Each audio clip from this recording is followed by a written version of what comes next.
tienen una oportunidad única con respecto al diagnóstico oportuno de esta enfermedad. Ya verán ustedes que es muy relevante recordar y reconocer que la endometriosis es una patología que lamentablemente muchas mujeres cargan en silencio, como ocurre con la incontinencia urinaria, pero que a diferencia de la incontinencia urinaria, que muchas veces cargan con ella por vergüenza o por haberla normalizado, en el caso de la endometriosis, cuando tienen esta evolución, lamentablemente muchas veces la patología empeora con el paso del tiempo, es cada vez más severa y en segundo lugar se ha normalizado socialmente al punto de aceptar que es normal que una mujer tenga dolores intensos con respecto a la menstruación. Si quisiera avanzar mucho más, vamos a empezar con Aníbal, que nos va a dar una pequeña reseña de lo que ustedes vieron y después vamos a dejar un espacio para algunas preguntas. Adelante, Aníbal. ¿Comparto pantalla ahí? ¿Me ven o no? No. Estás autorizado para compartir pantalla, así que dale nomás.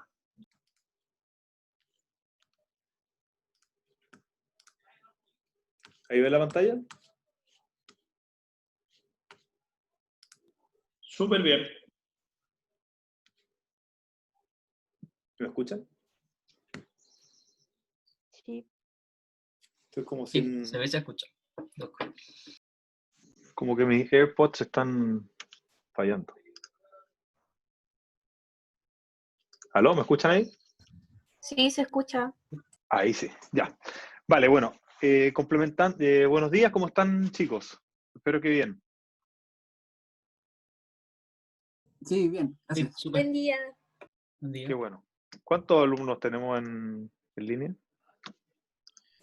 29, 28. Súper, excelente.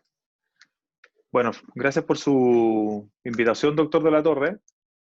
Y como bien decía el doctor, la idea con esta conversación, con este conversatorio, es complementar lo que ustedes ya revisaron en los videos que con mucho cariño les armamos para que ustedes puedan ahí adentrarse en los conocimientos de la endometriosis, ¿vale?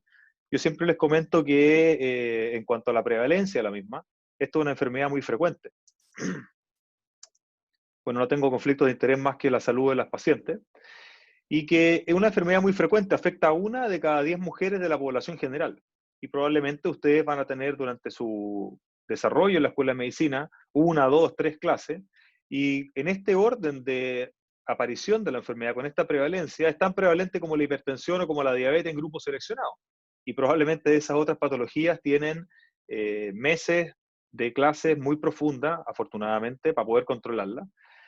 Y creo que aquí tenemos en el fondo un llamado nosotros a romper un poquito esta inercia de las dificultades que están en el diagnóstico, y los invito, por tanto, a ponerse con mucha atención y aprovechar estas oportunidades, porque las claves que pretendo darle en esta charla de hoy van a ser probablemente las que van a hacer la diferencia con sus pacientes para más adelante. Fíjense ustedes que en población infértil pasamos de 1 de cada 10 a 1 de cada 2 mujeres, o sea, es una enfermedad muy, muy, muy frecuente, como ya les señalaba.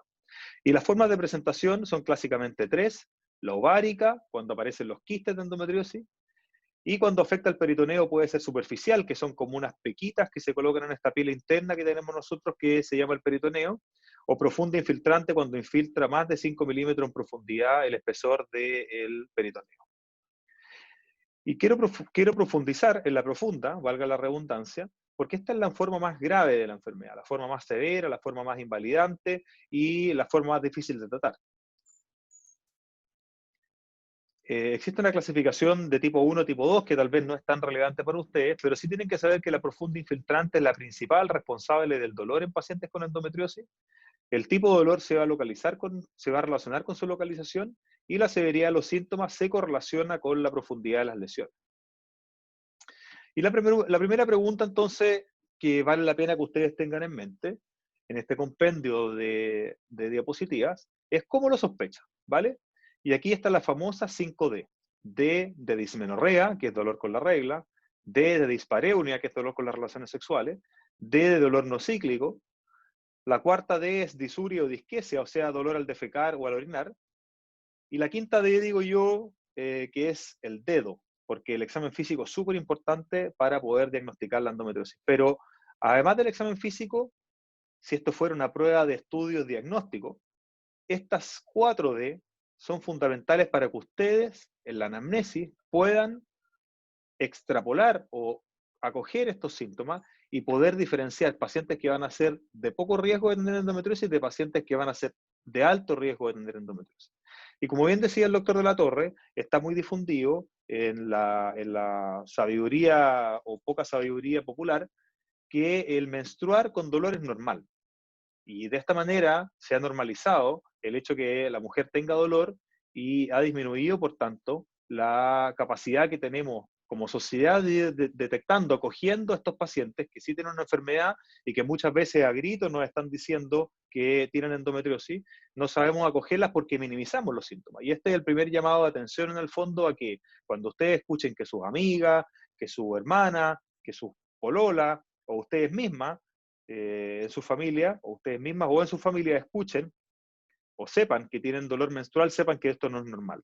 El dolor menstrual es normal solo cuando es un dolor autolimitado, que se con antiinflamatorio y de escala de 1 a 10 está en dolores que son leves o moderados, o sea, sería hasta una escala 5 de 10. Hacia abajo podría ser normal.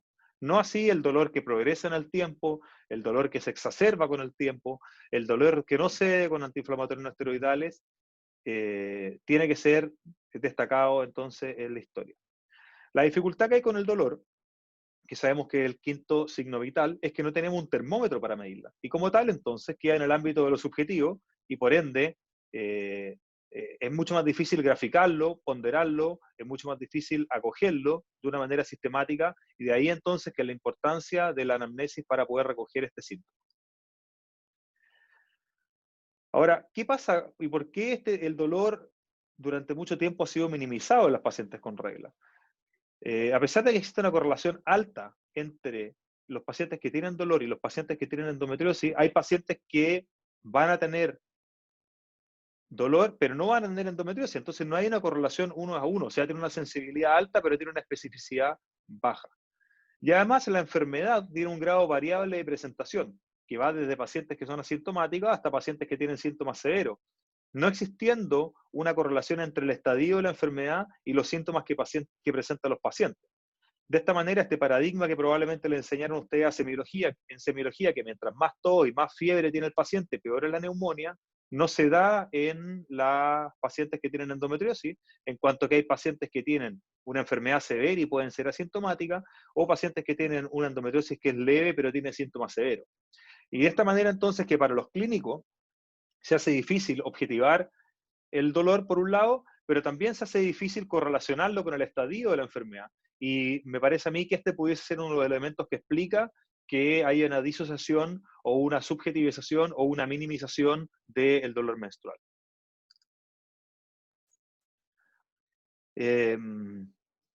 Sin ser majadero, también es relevante que ustedes como agentes de salud sepan escuchar a sus pacientes. Y si estos son estudios de pruebas diagnósticas, ¿no es cierto? La anamnesis es un estudio de pruebas diagnósticas.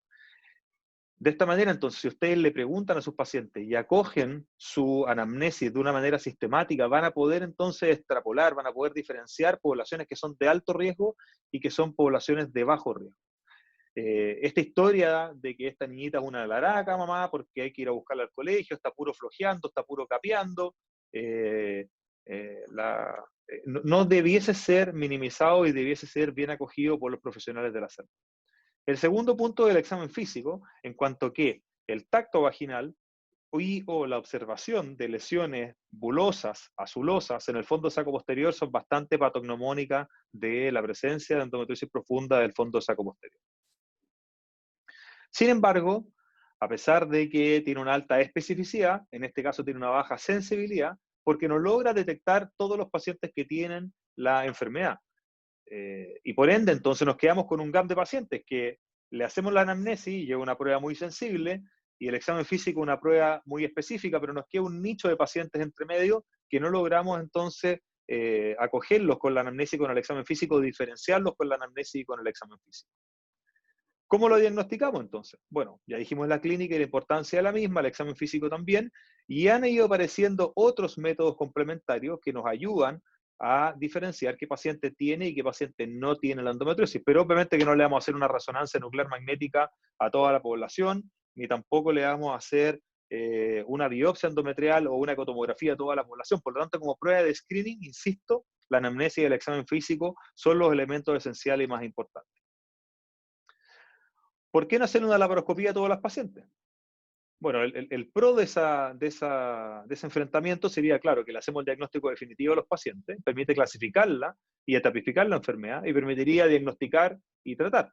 Pero obviamente que es un proceso que es invasivo, que no está exento de riesgo, aunque son bajos, no está exento de riesgo, es costoso, y además, si tenemos población seleccionada, incluso en población seleccionada, el número necesario de tratar para curar una paciente infértil, por ejemplo, con endometriosis, está en torno a 16 a 64 casos. Como vemos aquí en el video, entonces, se está haciendo una exploración, se está entrando con una óptica transumbilical, se identifica la enfermedad, se hace una exploración sistemática de la misma. Se fijan que acá sistemáticamente nosotros vemos el fondo saco posterior y vemos esas lesiones bulosas inflamatorias que están en el fondo de saco de Douglas. Posteriormente a eso, revisamos la fosita ovárica y vemos que hay otro foco ahí. Hay que tener mucho cuidado porque en esta área está pasando los nervios pélvicos, está pasando los uréteres, que son obviamente estructuras nobles y que hay que cuidar en forma cuidadosa, valga la redundancia, para evitar dañarlas durante la exploración quirúrgica o durante el tratamiento. Ya les comentaba yo entonces que existen pacientes que van a tener endometriosis, que van a tener una enfermedad leve, como la que vemos arriba, tienen un solo foco nodular, pero un solo foco que está en el ligamento uterosacro, pero no va a haber otras pacientes que tienen una enfermedad severa, por ejemplo, compromiso del colon, de la trompa, del fondo de saco posterior, del anexo. Y por lo tanto, a pesar de que estas dos pacientes tienen endometriosis y pueden tener los mismos síntomas, la aproximación quirúrgica también es diferente. Y entonces surge la necesidad de poder diferenciar la paciente A de la paciente B, porque esta cirugía puede tomar 20 minutos y esta cirugía puede tomar horas, 4 o 5 horas, y a lo mejor hay que operarla con el coloproctólogo o con el urólogo. ¿Cómo la diferenciamos entonces? ¿O por qué es importante diferenciarla? Bueno, porque la cirugía de endometriosis es la cirugía más difícil según el Royal College of Obstetrics and Gynecology. La cirugía está en nivel 4. Es equivalente a una cirugía por cáncer de ovario avanzado. La única diferencia es que para la endometriosis no existe un tratamiento quimioterapéutico y por lo tanto la única opción que tiene la paciente es hacer una resección de la enfermedad para poder resolver su sintomatología. Y de esta manera, si no tenemos bien etapificada la enfermedad y el operador no está correctamente entrenado y el equipo que conformamos no es el adecuado, nos enfrentamos entonces a ser muy radicales y someter a nuestros pacientes a complicaciones versus someter a la paciente a la persistencia de la enfermedad. Y cuando hablamos de complicaciones, fíjense ustedes la tasa de aparición de complicaciones incluso en grupos que son altamente entrenados y altamente profesionales en el manejo de la endometriosis, son centros de referencia. Retención urinaria, lesiones de uréteres, peritonitis fecal, fíjense un 5%, fístula, alrededor de un 5% también, sepsis también en alto. Por lo tanto, no cualquiera puede operar esta enfermedad, no cualquiera puede y debe enfrentarse quirúrgicamente a las pacientes. Entonces, ¿cómo lo sospecho? ¿Cómo lo diagnostico? Bueno, como dice el arte de mis libros de velador, conoce a tu enemigo y conócete a ti mismo, en 100 batallas nunca saldrás derrotado. Si eres ignorante de tu enemigo, pero te conoces a ti mismo, tus oportunidades de ganar o de perder son las mismas. Si eres ignorante de tu enemigo y de ti mismo, puedes estar seguro que serás derrotado en cada batalla. ¿Qué es lo que quiere decir esto? Si tenemos un enemigo que es fuerte, que es poderoso como la endometriosis, que además es misterioso y cuesta conocerlo, y nosotros no estamos dotados de todas las habilidades quirúrgicas, ¿qué es lo que va a pasar? Lo que está en el tercer caso, ¿no es cierto? Vamos a salir siempre derrotados. En la medida que mejoramos nuestro expertise quirúrgico y tenemos mayor capacidad quirúrgica, pero aún así ignoramos a nuestro enemigo, nuestras oportunidades de ganar o de perder van a ser más o menos parecidas. La ciencia entonces está en conocer a nuestro enemigo y además estar preparado para dar la batalla de la mejor manera, porque esto nos va a asegurar el éxito para nuestros pacientes, ¿vale? Entonces la invitación es que las pacientes sean estudiadas adecuadamente, escuchadas adecuadamente, de tal manera de ir mejorando nuestras chances de derrotar a esta dolorosa enfermedad. Como vemos en este video, A veces creemos que lo estamos haciendo bien y no lo estamos haciendo para nada bien. ¿Cómo entonces mejoramos nuestra capacidad de diagnóstico? En primer lugar, existe una enfermedad que se llama adenomiosis, que es evidenciable con la ultrasonografía. Y la presencia de la adenomiosis es un marcador alto de la presencia de endometriosis. Como vemos aquí el útero, en la porción posterior del útero se ve la adenomiosis y fíjense cómo se observa la endometriosis profunda en el fondo de saco posterior. Otra cosa que es un alto o un buen marcador de endometriosis es la presencia de un endometrioma ovárico, como vemos aquí. Se observa una lesión unilocular de contenido brumoso o grumoso, ¿no es cierto? Y esta es la correlación laparoscópica de la paciente. Y vean ustedes cómo tiene endometriosis vesical. Además tiene endometriosis ureteral. Vamos a ver más adelante. Como vemos aquí el uréter. Y vemos que tiene endometriosis periureteral. Y además tiene endometriosis rectovaginal, además del endometrioma. Por lo tanto, la presencia de endometriosis ovárica, tienen que saber ustedes que es un excelente marcador de la presencia de endometriosis profunda. El problema con estos marcadores es que, nuevamente, tienen una alta sensibilidad, pero tienen una baja especificidad, ¿vale? Y se han ido desarrollando entonces técnicas para detectar con mayor profundidad la aparición de la endometriosis profunda, valga la redundancia. Con el transcurrir de los años, desde fines del milenio pasado hasta la fecha, han ido apareciendo ensayos clínicos progresivos que comparan distintas técnicas diagnósticas, distintas pruebas diagnósticas, teniendo como gold standard la laparoscopía para el hallazgo de la endometriosis. Y vean ustedes cómo la ultrasonografía transvaginal y la resonancia nuclear magnética han aparecido con fuerza como unos excelentes marcadores de la presencia de endometriosis en los distintos sectores, en la vagina, en el ligamento uterosacro y en el recto. Y de esta manera, entonces, con el transcurrir de los años, la ultrasonografía transvaginal extendida y la resonancia nuclear magnética hecha por un operador entrenado en ambos casos, tiene una muy buena correlación con la presencia de la enfermedad. Nosotros tenemos un protocolo que estamos publicando. Tenemos hoy a la fecha 1043 casos. Esto lo vamos a publicar con 1025 casos. Se va a publicar pronto la revista de la AGL, que es la revista de cirujanos laparoscopistas de Estados Unidos. Y estas 1000 pacientes fueron tamizadas para la endometriosis, 345 han sido operadas por endometriosis, y hemos seguido 150 a un plazo de 6 meses a un año. Y lo que hacemos es que de una manera sistemática exploramos la pelvis, primero el fondo de saco anterior, la vejiga, los uréteres, posteriormente el útero, la región retrocervical, los ovarios, el tabique rectovaginal, y la idea entonces es identificar la aparición de endometriosis en distintos sectores, particularmente en el intestino, para tratar de identificar el tamaño, la profundidad, la distancia al margen anal y otros parámetros que no vale la pena que ustedes memoricen, pero poder diferenciar esa paciente que parecía tener una endometriosis leve de esta paciente que puede tener una endometriosis mucho más severa y por lo tanto el enfrentamiento quirúrgico mucho más radical y mucho más demandante desde el punto de vista de las competencias que tiene que tener el cirujano para poder resolver. También hemos hecho un trabajo importante difundiendo estos conocimientos. Esta técnica nosotros la aprendimos en Brasil. Yo estuve con el profesor Abrao y el profesor González, que fueron los primeros que describieron esta técnica, y ya hemos realizado 3 cursos teórico-prácticos con más de 80 alumnos que hemos capacitado a lo largo de Chile para poder difundir estas técnicas y poder, obviamente, mejorar la capacidad que tenemos como operadores de salud en el diagnóstico de esta difícil y compleja enfermedad.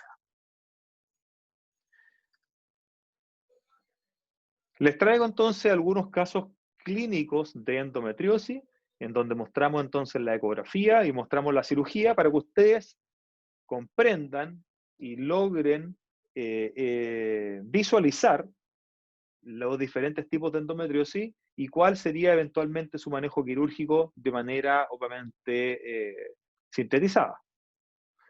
Entonces, la primera paciente era una paciente que tenía endometriosis detrás del útero con compromiso del intestino y además un probable endometrioma del ovario, ¿vale? Entonces aquí vemos la vejiga, ahí se ven los uréteres, estas ecografías son bastante antiguas, fíjense el año 2014, se veía el ovario derecho y alrededor del ovario derecho se veía un probable hidrosalpinx, y detrás del útero se ve endometriosis que está comprometiendo el intestino. Y aquí se ve claramente cómo viene la pared intestinal. Bueno, claramente para nosotros que tenemos obviamente un ojo más entrenado, pero se puede ver una lesión que se acopla a la pared anterior del intestino. Y esta es la correlación laparoscópica de esta paciente, en donde hacemos una inspección de la pelvis. ¿Y qué es lo que vemos?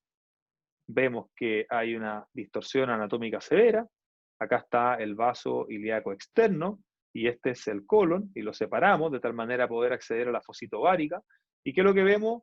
El útero. Volvamos un poquito atrás, pongámosle a lo mejor un poquito de pausa ahí. Perdónenme. Vemos el útero entonces, el anexo del lado derecho, perdón, izquierdo, la trompa del lado derecho que está dilatada y se ve el hidrosalpinx ahí. Vemos el intestino que está adherido a la región retrocervical con endometriosis profunda de ese sector. Perdón.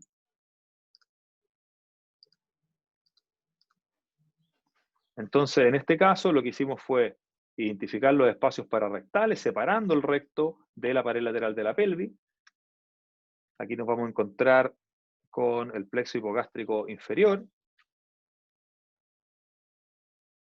Revisamos el uréter que va ahí, de tal manera de no dañarlo, obviamente. El uréter del lado derecho que se ve acá, ¿se fijan o no? No sé si pueden ver mi mouse. ¿Se ve el mouse, queridos alumnos? Sí, se ve. Vale. Está muy aburrido, ¿no? ¿Se entiende lo que estamos mostrando, no?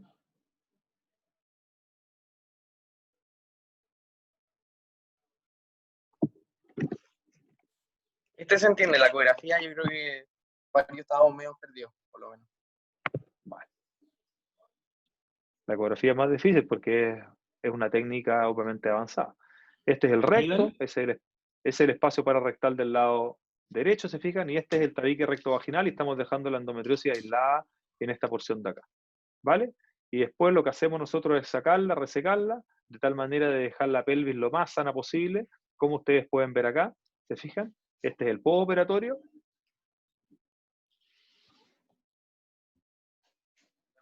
Y este era el preoperatorio. ¿Se fijan cómo hay una distorsión anatómica severa de la pelvis ahí? Y en el postoperatorio está el fondo de saco posterior restaurado, los ovarios sanos, el recto hacia atrás. Restauramos la anatomía, lo que mejora los síntomas de la paciente y restaura la fertilidad de las mismas. Esta paciente posteriormente acudió a nosotros porque tenía un factor además masculino, ¿se fijan? Y le hicimos una fertilización in vitro. Los primeros ciclos que nosotros hicimos en nuestro centro en el año 2015, hace 5 años atrás. Recordarles que el centro este año ya cumple 10 años desde que estamos haciendo tratamientos de baja complejidad y 5 años desde que estamos haciendo el in vitro. Y fíjense ustedes cómo esta paciente logró finalmente su ansiado embarazo. Aquí se ve el saco gestacional intrauterino con el embrión que mide 2.2 centímetros, que corresponden a 7 semanas de gestación. ¿Algo me iba a preguntar, doctor de la Torre? Sí, no, te iba a comentar comentar que tal vez como guía para los alumnos, para nosotros resulta un poco cotidiano, porque lo vemos, de hecho ayer, antes de ayer operamos unas pacientes con el doctor Escarella con estas patologías y el próximo martes vamos a operar a otra paciente con un cuadro similar, pero contarles a ellos un poco, Aníbal, cómo la visión que mostraste, cuál es su representación anatómica, porque en el fondo ellos parten viendo la imagen del video, pero me da la impresión que por ahí puede que no estén aún familiarizados con la visión laparoscópica de la pelvis. Entonces, Perfecto. explicarles, muchachos, que estamos viendo con una cámara que está puesta en el ombligo y está orientada hacia la pelvis. Por lo tanto, la primera imagen que les muestra el doctor Escarella tiene el útero, principalmente su cara posterior, ahí precisamente, y lo que están viendo ahí, explícalo tú, Aníbal, mejor. Perfecto, mira, voy a duplicar esta diapo. Vamos a borrarle aquí esta tablita. Vamos a ampliarle acá. ¿Por qué este video es bueno? Porque en el fondo una paciente que tiene una pelvis que no está tan deteriorada. ¿Se fijan? Entonces, Pongámosle un poquito de pausa ahí. Un poquito de pausa acá. Ahí. ¿Qué es lo que vemos acá? Estamos mirando desde el ombligo, que es por donde introducimos la cámara, hacia el útero, o sea, hacia caudal, hacia las extremidades. Y lo que estamos revisando acá es las vísceras huecas, particularmente el recto sigmoide, que va bajando. Este es el fondo de saco posterior de Douglas. Aquí hay unos focos de endometriosis que son superficiales. El ligamento uterovárico, el ovario, las trompas de falopio, el ligamento infundíbulo pélvico. Todos estos forman la hoja del ligamento ancho. Ups, perdónenme. Ahí.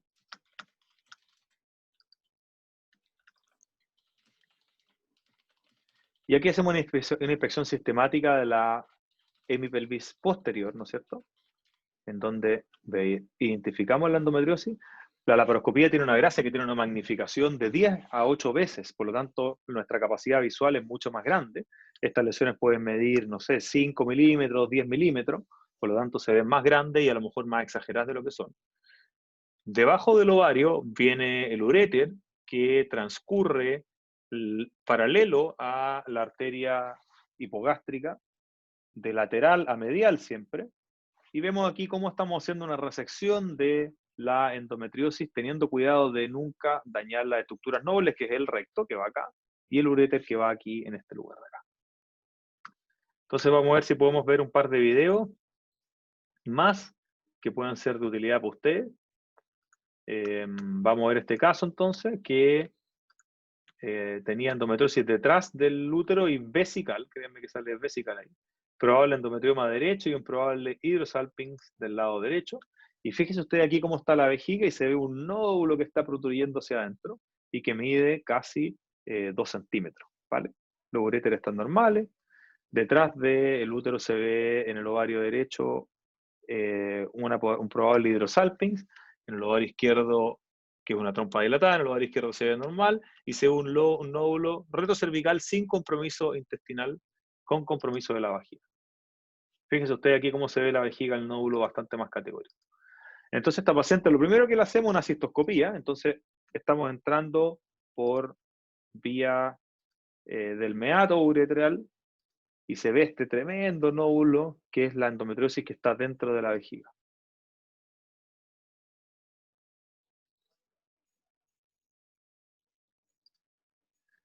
Ahora lo estamos mirando laparoscópicamente, este es el fondo de saco exterior, adelante del útero, y fíjense ustedes cómo tiene este nódulo en la vejiga, y cómo tiene este quiste grande en el ovario. ¿Se acuerdan el video anterior que no tenía este quiste que está en el ovario y en la trompa? Y ahí estamos sacando este quistecito, obviamente de manera cuidadosa para no dañar el útero ni el ovario tampoco. Estamos haciendo una suspensión de los ovarios en forma transitoria para poder exponer mejor la pelvis. Aquí va el uréter, ¿se fijan? Que es importante siempre identificarlo. Y aquí va el uréter también. Ahí está el ligamento infundíbulo pélvico, la arteria ilíaca externa, la arteria hipogástrica que va a ir paralelo al uréter. Acá se ve el uréter que está codado y se mete en este tremendo nódulo que está detrás del útero. Y lo que nosotros hacemos es separarlo en forma sistemática y cuidadosa para tratar de restaurar la anatomía sin dañar el uréter. Acuérdense de esa máxima en medicina, primum non nocere. Nosotros, como esta es una enfermedad benigna, tenemos que ser muy equilibrados, de tal manera de no generar un daño más allá del beneficio que le podemos hacer a nuestra paciente. Y más allá de mostrarle esto que a lo mejor puede ser un poco complejo, veamos cómo está el uréter ahí, ¿se fijan? Ya el recto está liberado hacia atrás y estamos sacando la endometriosis que está detrás del útero.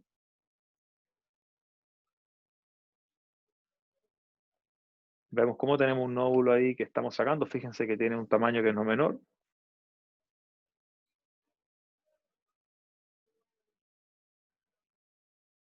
Y la pelvis posterior queda relativamente sana y libre de la enfermedad.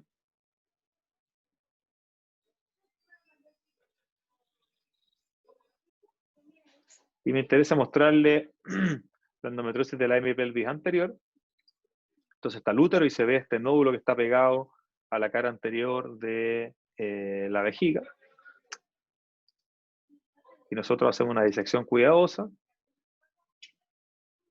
Acuérdense que a esta paciente ya le hicimos una cistoscopía. Y después, obviamente que esto parece un poquito temerario, pero todo es una técnica controlada. Y lo que hacemos entonces es que abrimos la vejiga ampliamente.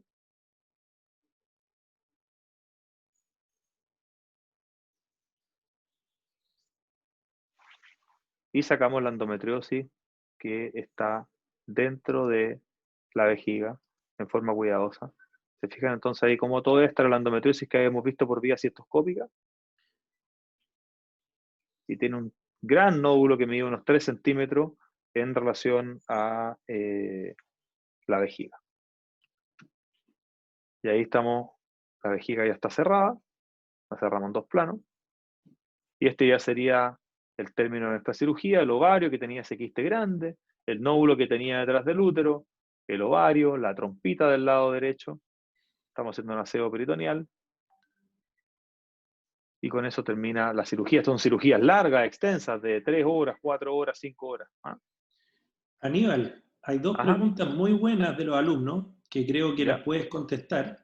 La primera, las vamos a responder en dos órdenes. La primera dice, dado que la enfermedad es hormonodependiente, ¿hay un mejor momento del ciclo para hacer la laparoscopía? Ya, mira, voy a poner, para no seguir mostrándoles video y a lo mejor abrir un poquito la discusión, precisamente voy a responder esa pregunta con esta diapositiva que es la última que les traía.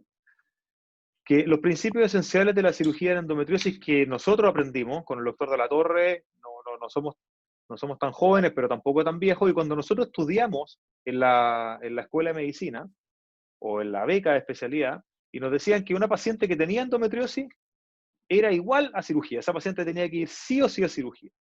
No obstante, hoy sabemos que la cirugía es la punta de la pirámide, en donde primero está la evaluación, en segundo está la consejería y el tratamiento médico, en tercer lugar está el trabajo en equipo y un grupo muy menor de las pacientes va a ir a cirugía. Más o menos 1 de cada 10 pacientes va a necesitar cirugía.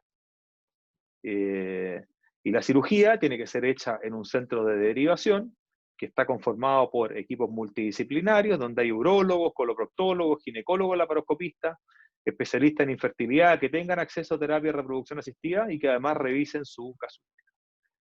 Así es que creo que a lo mejor de cierta manera ahí le respondía al alumno en cuanto que el tratamiento médico es muy efectivo. 8 o 9 de cada 10 pacientes van a responder al tratamiento médico. No obstante, nos reservamos el tratamiento quirúrgico para algunos tipos de pacientes específicos. ¿Cuáles? Las pacientes que no responden al tratamiento médico o que tengan deseos de fertilidad y como tal utilizar anticonceptivo, obviamente que es una mala idea.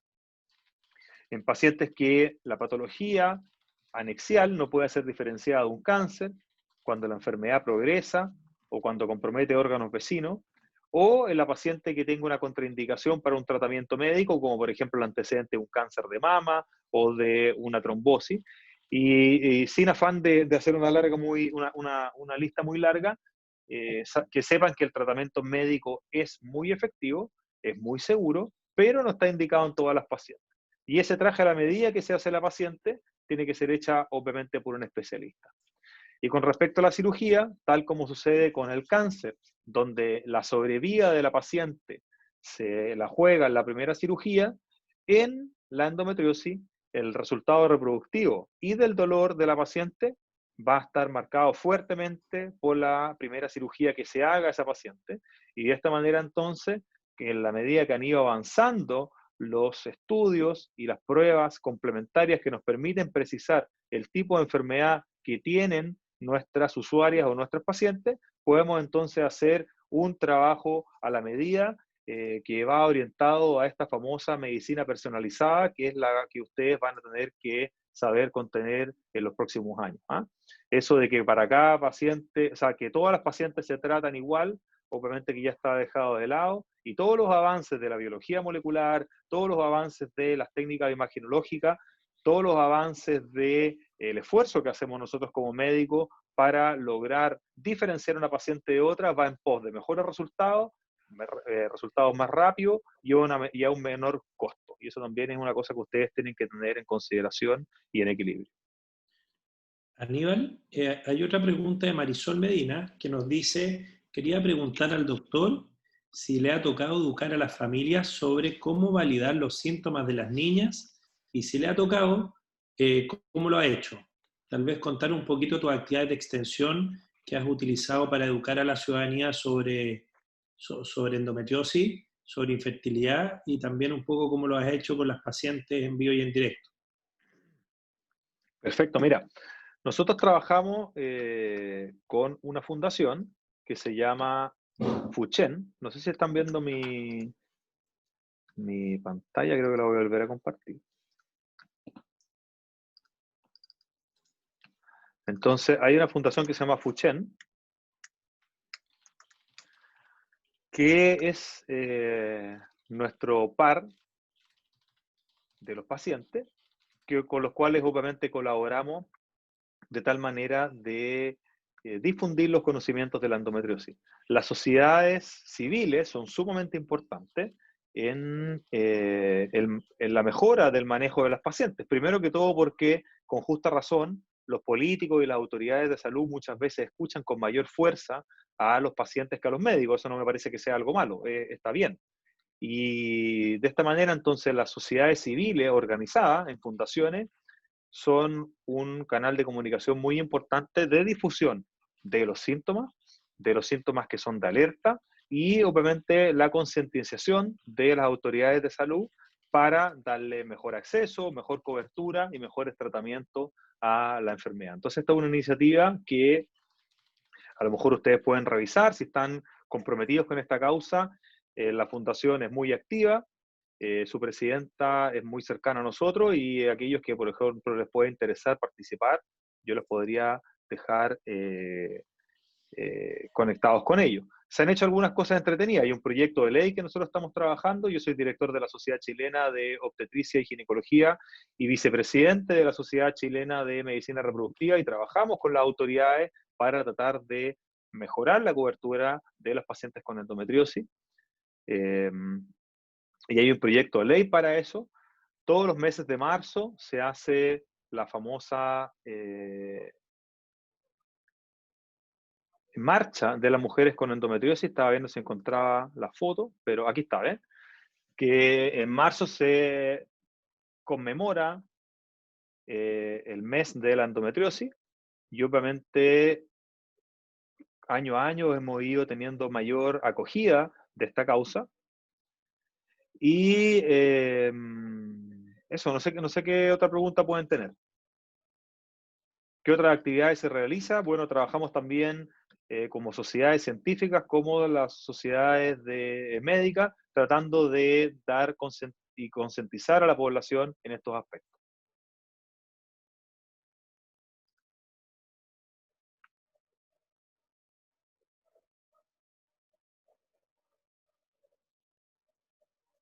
No sé si me escuchan, estoy desconectado, ¿no? Sí, te escuchamos súper bien. Y la otra... En caso de lograr embarazo en pacientes con endometriosis, el estado de hiperestrogenismo endometrial genera alguna complicación durante el embarazo para la madre, para el feto, para el embrión. Este es un tema bien, Patricio, bien contingente, bien polémico, porque está influenciado a la respuesta que te puedo dar yo por algunos sesgos. Primero, que la paciente que se embaraza probablemente va a tener un estadio o un grado de enfermedad que va a ser menor que la que no se embaraza, ¿cierto? Porque la endometriosis se asocia con infertilidad y como tal la que se embaraza va a tener menos síntomas que la que no se embaraza y va a tener una enfermedad menos agresiva que la que no se embaraza.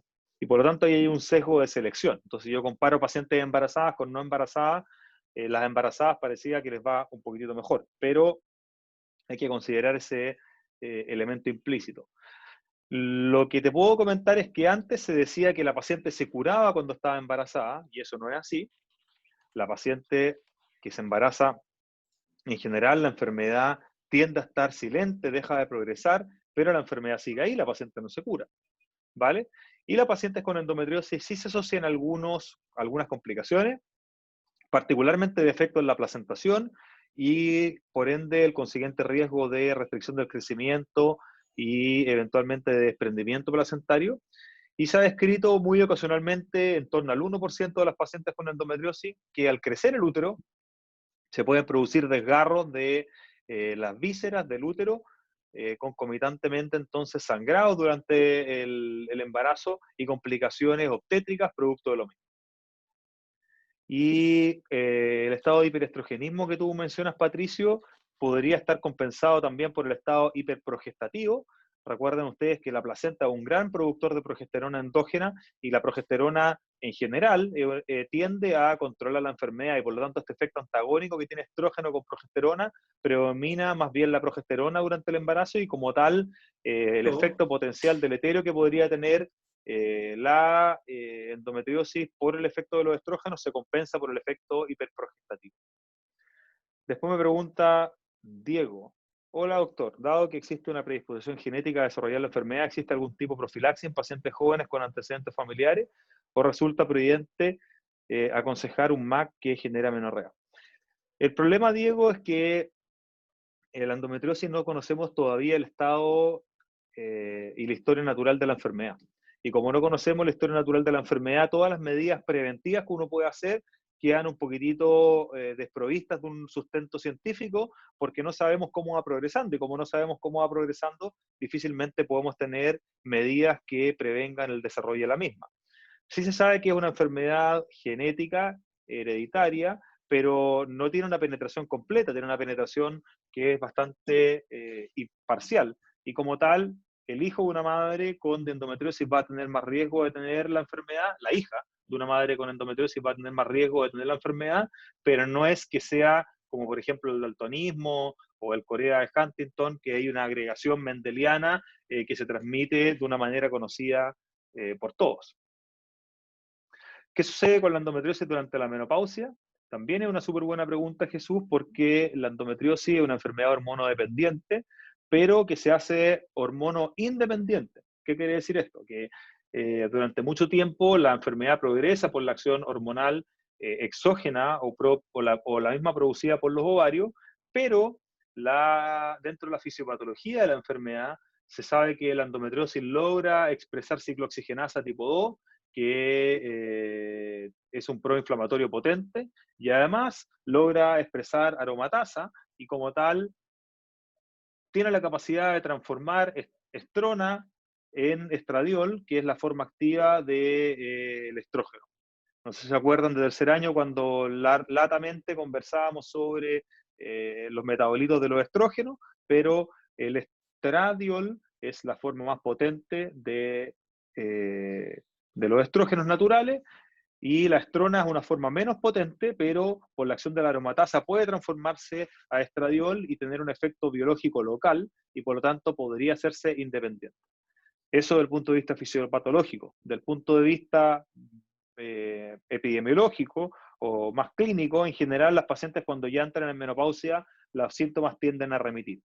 No obstante, hay que tener en consideración que las pacientes que tienen endometriosis ovárica tienen un riesgo de malignización de los endometriomas que está en torno al 1%, y por lo tanto estas pacientes tienen que ser seguidas en el largo plazo para ir correlacionando los hallazgos clínicos y de laboratorio y imaginológicos con una potencial patología oncológica. ¿Hasta qué punto puede alcanzar la endometriosis profunda infiltrante?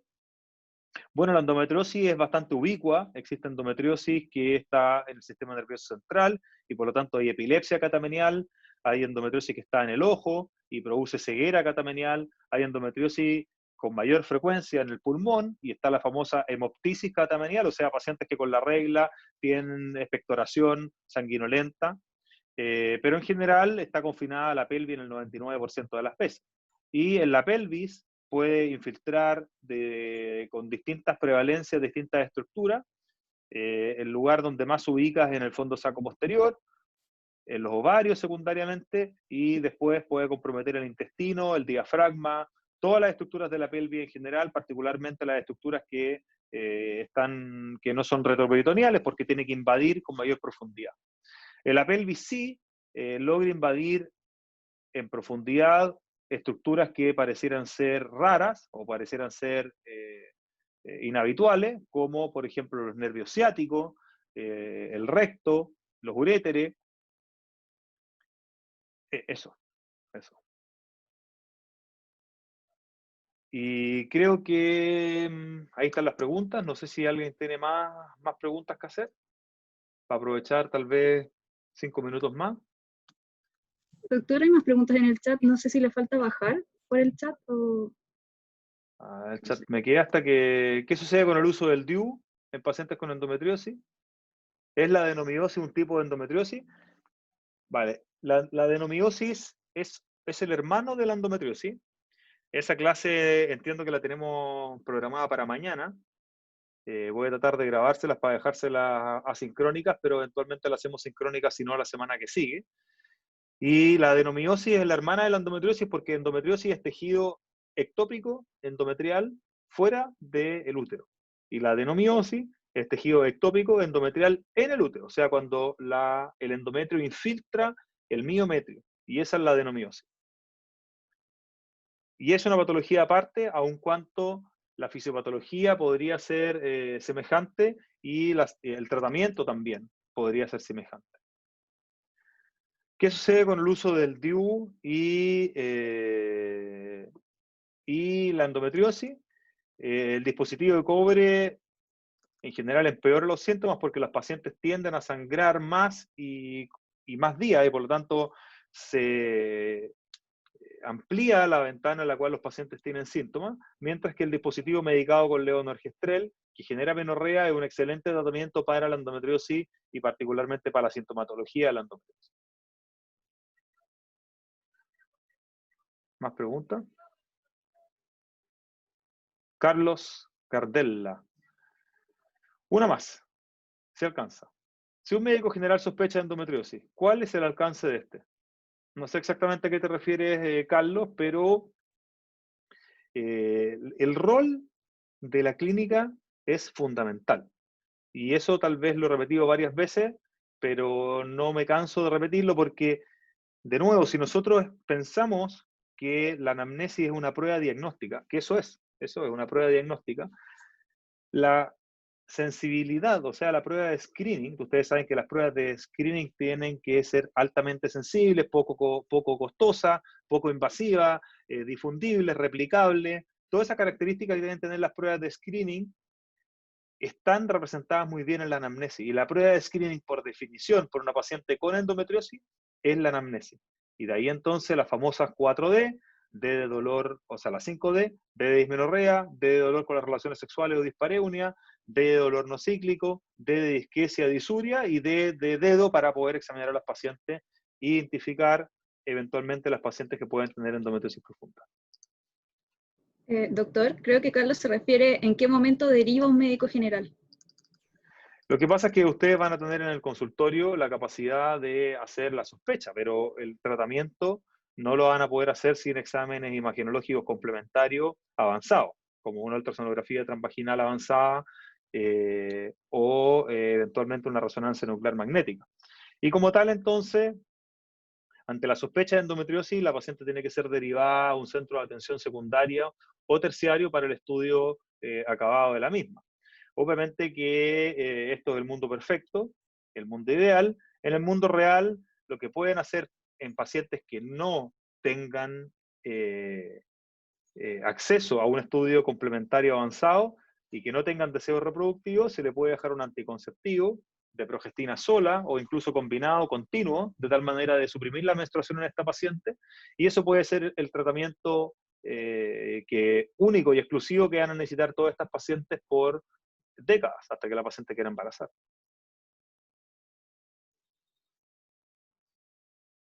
No sé si te ayudé ahí, Carlos.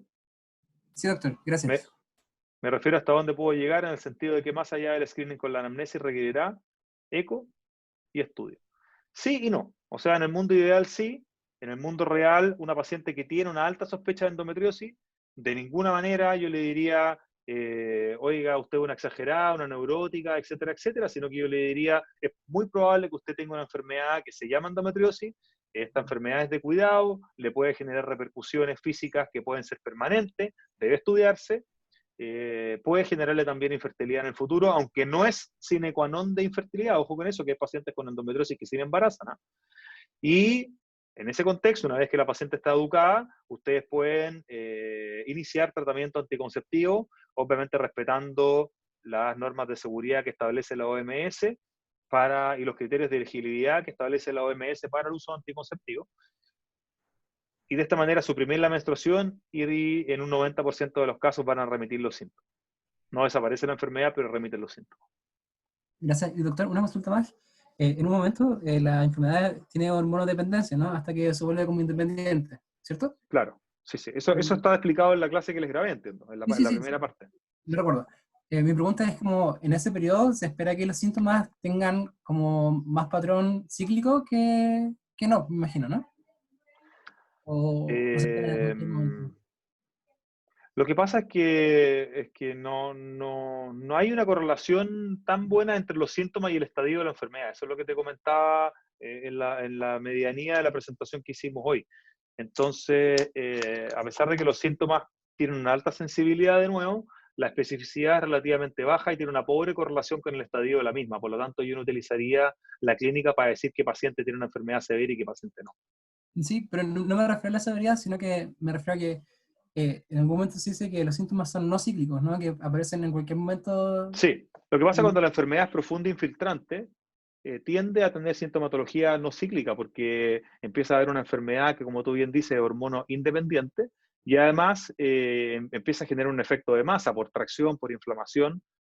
Se exacerban los síntomas durante la regla, pero no necesariamente son circunscritos a la regla y pueden extenderse más allá del periodo menstrual. Claro, y perdón que pregunte, no, pero en ese mismo sentido mi pregunta es como en el periodo inicial de la enfermedad, que no sé cuánto dura, antes de que se vuelva hormono independiente, es esperable que Ajá. los síntomas sean solamente de un dolor menstrual exacerbado solamente en el periodo menstrual, dado que todavía hay hormonodependencia. Lo que pasa es que la enfermedad no es que vaya avanzando de hormono independiente a hormono dependiente o viceversa. En las pacientes encontramos endometriosis nodular profunda, por ejemplo, ovárica, que alcanza la hormono independencia, pero no es que hay una progresión cronológica en la paciente, en donde pasa primero de tener síntomas catameniales y por lo tanto hormono dependiente, y después pasa a ser síntomas continuo y por lo tanto hormono independiente. Además, recuerda que la menstruación no tiene que ver necesariamente con la exposición a las hormonas. De hecho, el mayor periodo hormonal de la paciente, o al revés, el periodo más bajo hormonal de la paciente es cuando está con regla porque se produce la luteolisis y la paciente va a tener el momento más bajo de exposición hormonal en ese momento, ¿me entiendes o no? Por lo tanto, esa premisa que tú quieres como establecer, que me parece como súper lógica como teoría, en realidad no tiene tanto sustento fisiopatológico porque en la fase menstrual la paciente tiene menor cantidad de hormona en ese momento puntual. No sé si, Sí, lo si, entiendo. si, Ya, si se bacán. sigue la... Sí. Pero Gracias. está bien lo que tú piensas, en el fondo, en el sentido de que la paciente que tiene una enfermedad nodular profunda va a tender a tener una hormona independencia y va a ser más resistente al tratamiento médico. Y además, eh, ya no me acuerdo lo que quería decir, pero eso. Por ejemplo, las pacientes que tienen endometriosis profunda, que tienen dispareunia, en general no responden tanto al tratamiento médico, porque como una enfermedad que está en el fondo saco posterior y con el coito se empuja la enfermedad, tiende más bien a ser resistente al tratamiento médico, ¿me entiendes? Muchas gracias. Ya, pues, queridos alumnos y amigos, espero les haya ayudado. Recuerden que mi correo es anibal.scarela@b.cl, así es que estoy abierto a responder todas sus dudas y sus inquietudes. ¿Ah? Y aquellos que estén interesados, obviamente, en este movimiento de las mujeres con endometriosis, que yo creo que es un gran debe que tenemos nosotros como sociedad médica y como sociedad en general, anímense a participar y ustedes mismos a ser difusores de estos conocimientos que son tan difíciles de entregar a nivel poblacional. ¿Vale? Chao, un abrazo, que estén bien.